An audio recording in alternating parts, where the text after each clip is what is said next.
so far. Schuler, three-man rush. He has all day to throw. Dumps it, tipped, and almost intercepted. The linebackers ran together. Eric Hill and Ron Sancho. Hill had the interception, and Sancho was going after it so hard he knocked it away from him. Holy. They drop off. They're going to take this ball away. They want to stop Humphrey. He's going to run a little short route. They're dropping back. Notice, so the backers aren't dropping very deep. And right there, you notice it looks like that's an early hit. Looked like it was interference, but the ball was tipped, which makes it legal to hit the receiver at any time. Allison. Three-man rush again. Schuler with a lot of time. Intercepted by Hill. Hill at the 30. Protecting the ball and goes down at the 27-yard line. Eric Hill, the sophomore from Galveston, Texas, who almost had an interception on the last possession, got this one. Hey, we're here back again. I have another special guest out of Galveston. We're here at a Philly's restaurant where the owner is Pepper. Man, it has been an amazing time. Interviewed a couple of greats. I got another great that came out of Galveston in '85 that had a phenomenal football career. None other than Eric Hill. And my pleasure, brother. My pleasure, man. Appreciate it. Yes, sir. One of the greats out of Galveston. So we were talking the other day, 85 team, we were talking about how similar it was. Yeah, that's right. I came up under the Garden education. You guys were freshmen, right? Yeah. Freshman in '85, man. So, we get the ball, and, and the tradition of ball high was, for us, as little kids, we grew up, elementary, going to the, high school football game. 6th and 7th grade, going to the high school football game. 8th grade, going to the high school football game. That was the thing to do on Friday nights, right, in Galveston. And then all of a sudden, now we freshmen at Ball High. And, our freshman year was interesting because we had so many good players that all came together, because back then you only had one 8th grade school in Galveston, and that was Central. It was one grade. So you had 6 and 7. You had like 2 or 3 middle schools, 6 and 7, but all the 8th graders came together at one school. One school, all that talent, and we had 2 teams. We had a blue and white team. My career in 8th grade, and look, it was interesting because I was on you had the white team, the blue team. The blue team was the 18, the white team was the B team. So I was the starting defensive end, tight end on the blue team, and I had an unfortunate situation where, for whatever reason, I didn't understand this particular play, and I screwed it up like 2-3 times in practice. And we had our head coach, over the whole 8th grade, but he coached the blue team with Ben Mays. Ben Mays is a legend in Galveston. You go around, you ask anybody about Ben Mays, he's a legend. And I screwed it up. I screwed this play up, man. I remember the play. It was called Pink Bear One Pass, Pat Bear One Pass. Pink was a color, told the tight end which way to line up. Pat was a girl, told you what other side to line up. Well, nobody never explained that to me. Pink was a girl, Pat was a color, Pink was a color, Pat was a girl. So I'm guessing. And I was guessing right for a long time. Yeah. And then all of a sudden, this particular day, I was guessing wrong. And fucking Mays, excuse my language, Mays got mad at me and demoted me in the middle of practice. Made me take my jersey off. And give it to a guy, Dwayne Brazil. He was on the white team, and he made us take off our jerseys and swap in the middle of practice. And man, let me tell you, you talking about that was like a public lynching. And you talking about I had a decision to make because I was embarrassed, my heart was broken because you want to be on the blue team. That was they were the shit. And so I had to suck it up. And so my motivation became, because the blue and the white team played each other at the end of the season. That was the big game, blue and white game. My whole motivation the rest of that year was to punish the blue team. They beat us, but they didn't want to see me. Yeah. They didn't want to see me. But yeah, man. So, and then we get the ball hot. And we got, you know, you got two teams, freshman team, you got a purple, ninth grade, now you got purple and gold team. We're in high school now, and we balling. I mean, we going through Houston, first two, I mean, we played 2 games, we just blanking everybody. Shutting them down, blanking everybody. And JV was struggling that year. Our head coach, Ted Umberhagen, who I revere, big part of my career to this day. And he brought the freshman team over and made us scrimmage against the JV team. We took it to him. We took it to him. Yeah. And from that point on, that's when Ted made the decision to move like 9 of us off the freshman team and put us on JV. So now we practice, you know, and JV serves varsity. So we out here playing with these grown men. Hey, dog, we practice against grown men every day. And let me tell you, these dudes try to kill us. They try to kill us, but look, and every day, I'm telling you, every day we get together, freshmen, we go to coach and tell them, hey, coach, we won't go back and play freshman ball. We don't want to do this. We don't want that smoke. You know what I mean? But he had a vision, man. He had a vision. He knew exactly what he was doing. He put us through that fire. He knew what was going to come on the other side of that. Yeah. And it did. Yeah. Y'all start practicing against the JV defensive. Yeah, we like I said, we played 2 freshman games. We scrimmaged against JV, and we took it to him. And what he did at that point, he took 9 of us off the freshman team, put us on junior varsity, and so now we on JV as freshmen, and the rest was history because from that point on, then we elevated. Then the next year, you know, I'm starting defensive end, tight end, and so. On varsity, from sophomore on up, yeah. Okay, so tell me a little bit about this. You're probably a 15-year-old varsity. You guys came up and what that experience on? Again, and the thing about ball, that was no such thing as like freshmen, young kids coming up taking over. Because look, dog, we had dogs at every year. You know what I'm saying? I mean, it was literally wait your turn. You know what I'm saying? It was literally wait your turn. Carl Hilton was a senior when I was a freshman. He was a starting tight end, defensive end. So what ended up happening, that cupboard was bare, so I just slipped right in that slot. You know what I mean? And I had that pressure to maintain that level of play. And look, it took a while to get there, but let me tell you, hey, it was grooming, man, because again, we were young kids playing with these older guys, and man, and let me tell you, they didn't take it easy on. They made you earn it. You know what I'm saying? Every day in practice, and you know, and back then, you know how you practice and the way they do it now, totally different. So I mean, it was a scrimmage every day, and you couldn't hide. Hey, you couldn't hide, man. Right. Hey, you step up or get out, right. And that's the way it was. You're on 10th grade, you do 11th grade, 12th grade year. Yeah. So our senior year, man, we and again, this is the first year that since the 8th grade that we all been together. Yeah. Because they broke us up. They broke us up. So this is the first time we all together.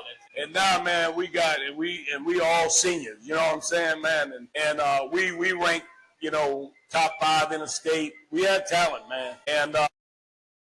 And we were good. We knew we were good. And the thing was, we had to display it.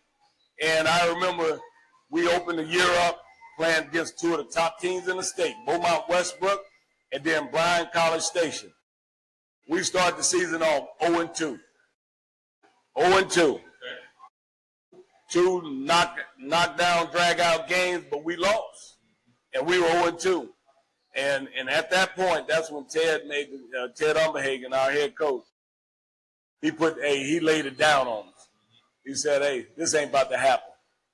And he pulled it together and basically said, hey, y'all reading y'all press clippings, y'all ain't good as y'all think y'all are. It's time to go back to work. And that's what we did. We went back to work. We went back to practicing the way we normally practice.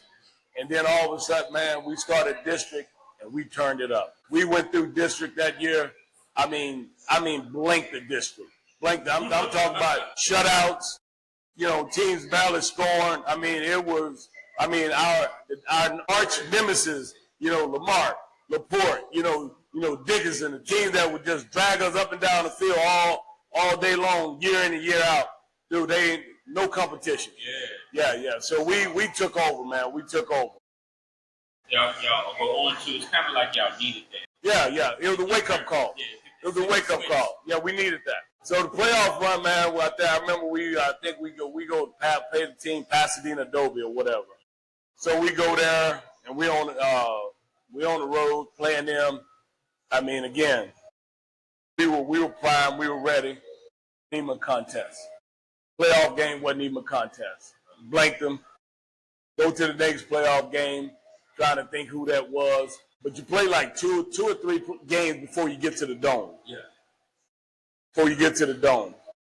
And we blanked those, and then we get to the dome, and now we're playing Madison. Madison, number 1 in the state. Okay. 5'8", number 1 in the state. Yeah, and they got some dogs. Yeah. They got some stars. They got Joe DeLoach, Roderick Thomas, all them boys over there. Hey, look, and they were ready. Yeah. Hey, but they ain't understand we were ready. Yeah. And look, man, it was a ball game. It wasn't no blowout. I mean, it was a fight from the beginning to the finish, right? Yeah. But the thing is, we didn't understand this at the time, but there was a thing called penetrations. If you penetrate that 20-yard line more than, and that was actual stat. We didn't learn it because it came down to us kicking a field goal. We were like on the 10-yard line, had one of the best kickers in the state of Texas, Jay Vanderpool. All we had to do was kick the field goal at the end of the game, we win. But our head coach decided, he said, no, we're not going to do that.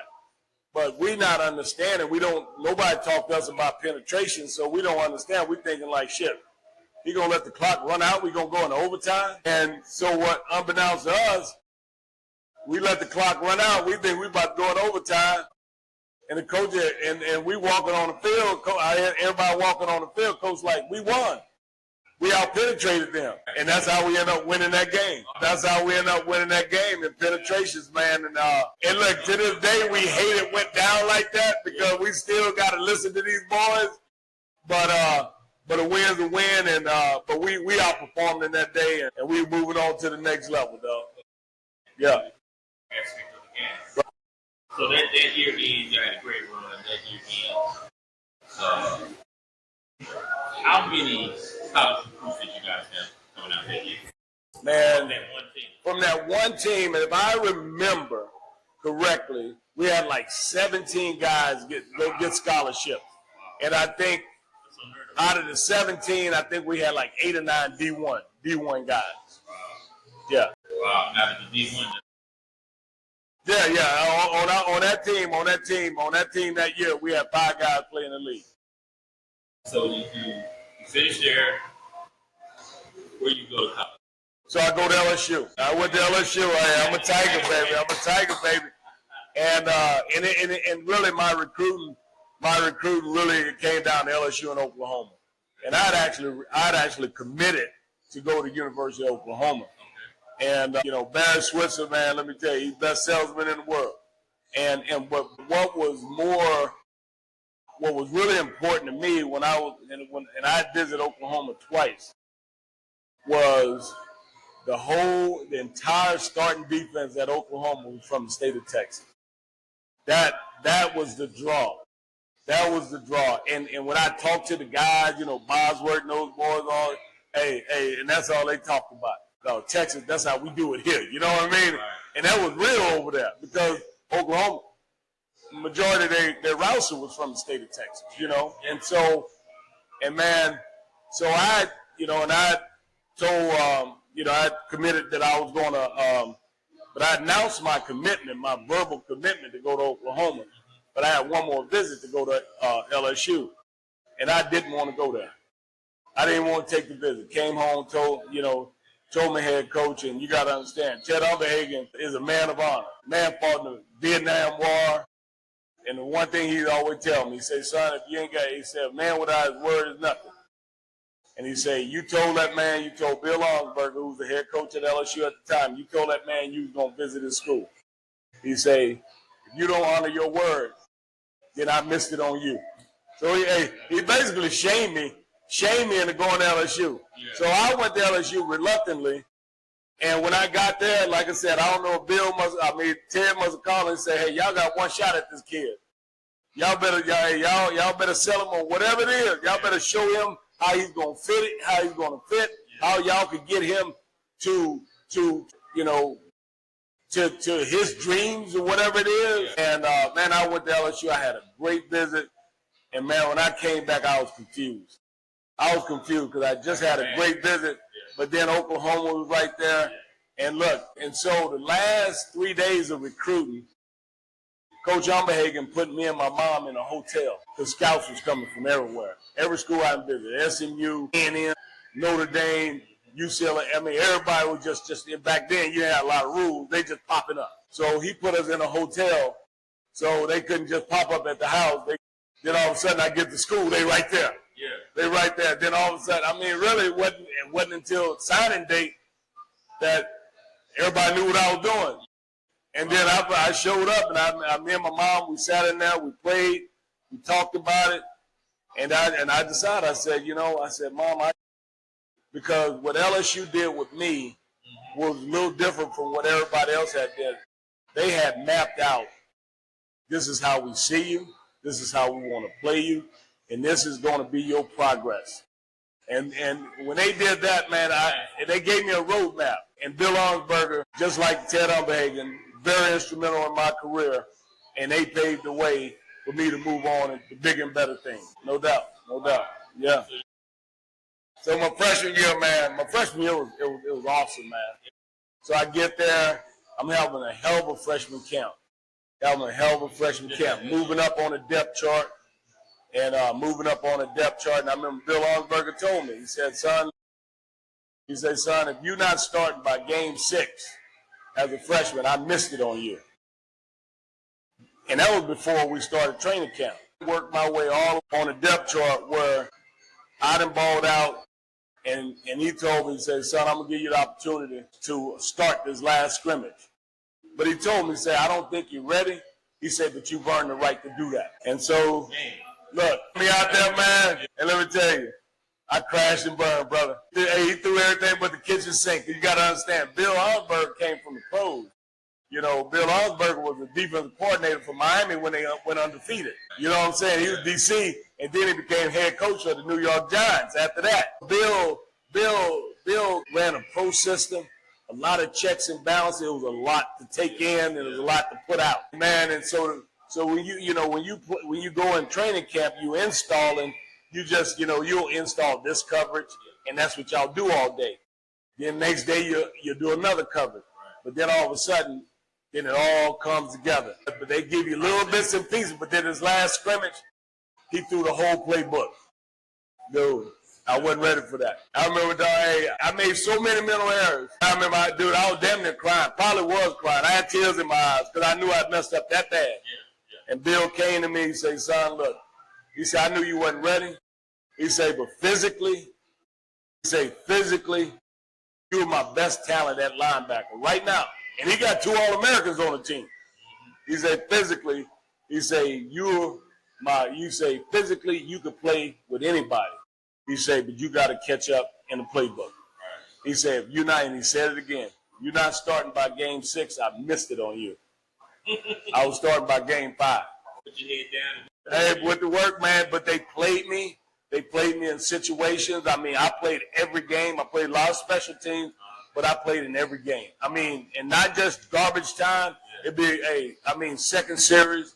I was rotating series with the other guy, and then it got to the point, man, where he saw where I was starting to make plays and feeling comfortable with making all the checks, and then all of a sudden, man, the light clicked on, and man, life happened.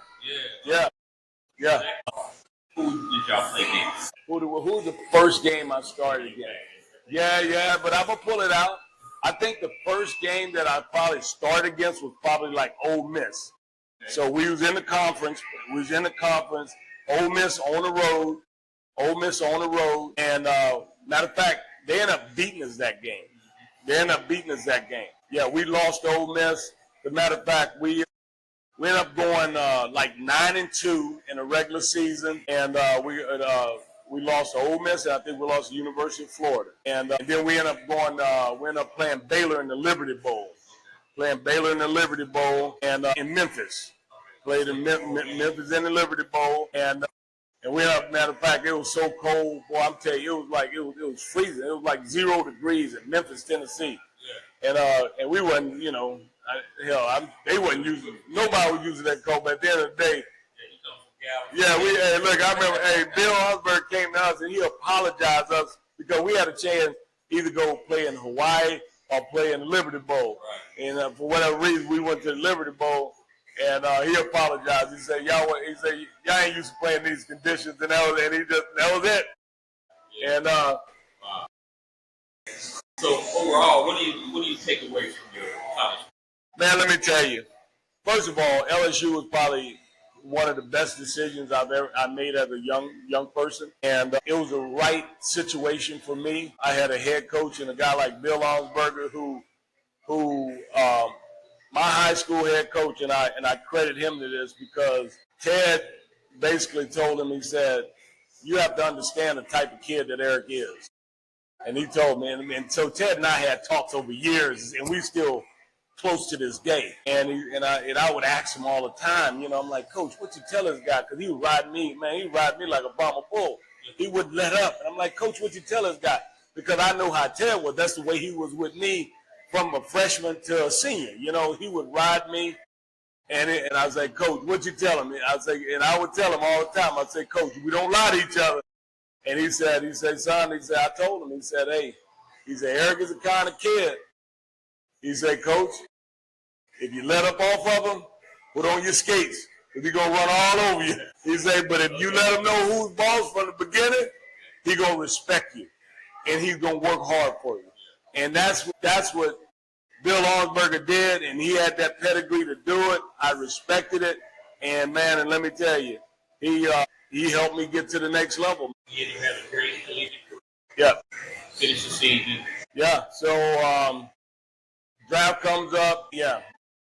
89. I was in the 89 draft, and I was coming out. I was coming out early. I was going to leave in 88, and had a unfortunate situation where I got in a bar fight, and that really set me back. And bad press. And I remember talking to my linebacker coach, John Mitchell, another good guy in my career. And John basically told me, he said, look, Eric, you leave now, you'll probably be a third rounder, leaving a lot of money on the table. He say, but what I would suggest is you come back, keep your nose clean. He say, go out and have a great senior year. He said, you'll jump back up. And I did everything he asked me to do and ended up being the 10th pick in the draft. Where do we go? Phoenix Cardinals. Okay, Phoenix. So they were the Phoenix Cardinals, and then they eventually became the Arizona Cardinals. So yeah, that team had just moved from St. Louis to Phoenix. What was that like? It was different, man. First of all, I literally had to look at a map to see where Arizona was. Yeah. So I get to Phoenix. They call it the Valley, and Southwest, right? Yeah, it's Southwest. It's next to New Mexico and Vegas. Kind of right in that little slot. And it was from day one. They put you right in the fire. Yeah. You outstart middle linebacker. You know what I'm saying? Oh, okay. Oh yeah, and look, I never played middle linebacker. My edge guy, edge rusher, outside linebacker, and that's what when I went to minicamp, I was an outside guy, and then I had a contract dispute, so I missed most of training camp, and so I'm at my press conference when I finally signed, last day of training camp, and I'm sitting there, and the first, after they do all the introductions, and the first question that the reporter asked me and said, well, Eric, how you gonna like playing middle linebacker? I say, I wouldn't know, I'm an outside linebacker. Then. And Gene Stallings, he drafted me. Gene grabbed the mic. He said, well, I know Eric is a hell of a talent. He can play any linebacker position. But right now, our biggest need right now is in the middle. He's our starting middle linebacker. It was an adjustment. I can imagine. I'm used to playing the lateral game. Now I got to learn a downhill